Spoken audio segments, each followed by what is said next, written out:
I teach Computer Programming 1, the entry-level programming course. And I teach Programming 1 as well, and Programming 2, and a new class, Cybersecurity. What makes those classes enjoyable for you to teach? Well, for me, it's the students. I love teaching the students. They're coming into the class without any real programming experience, most of them, Right. and watching them grow through this process of the 90 days that we have them in the class to do things they're not able to normally do. Right, and we have the flow of logic, which is very critical. It's the building block of programming, and so trying to teach high school students the flow of logic to logically think from A to B to C to D to get an end product is really kind of it's a lot of fun for us to be able to do that. And to program something and then have an end product that actually does something is really cool. It's a very cool thing. What he said. Yeah, what I said twice. So why should a student take your class, and what benefit do they get from taking it? I think they should take it because it's fun. They get to exercise their creative juices and collaborate with other students. It helps them think logically. They kind of learn how to learn in these classes, which is something that a student needs to do for the rest of their life. And it bleeds over, I think, into the other classes, because once we establish those building blocks, that highway, let's say, of a thought process, then they can take that discipline that they learn, and they can take it to other classes.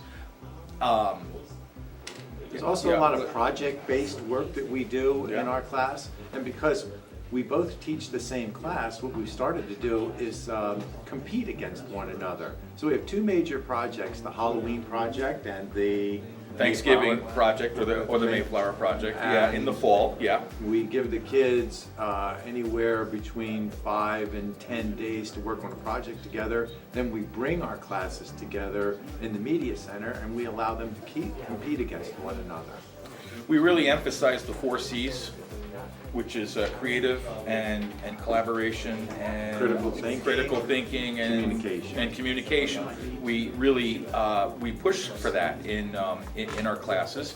We're also big learner agency people, and learner agency enables one of the precepts of the learner agency is that it enables the kids to control the classroom. They take ownership of their learning. Yeah, and that's a cool thing to say, because we kind of step back after a specific amount of time, and we allow them to make decisions. We allow them to run a team, and we allow those things to happen. And I think that's important. That's big boy, big girl stuff. So how will those classes benefit a student after they graduate from Green Hope? Well, after graduation, the learning is really on the student's shoulders. It depends if you want to go to college or some kind of post-high school educational institution, or you want to go to the world of work. The learning is on your shoulders. The world of work? The world of work. The world of work, yeah, and I liked it. Can I get that on a t-shirt? The world of We'll patent that phrase. Okay. It's like Donald Trump's "you're fired," There you right? go. If you don't want to get fired, what you have to do is learn how to teach yourself, right? So once you've established that, then you can really just do anything, right? It's just a degree of time that it's going to take for you to learn, but you'll have the confidence that you can do that. So if you want to develop that skill, this is a good place to start. Programming 1. What he said goes 3 or 4 times for me. I can't top that. He's smarter than I am.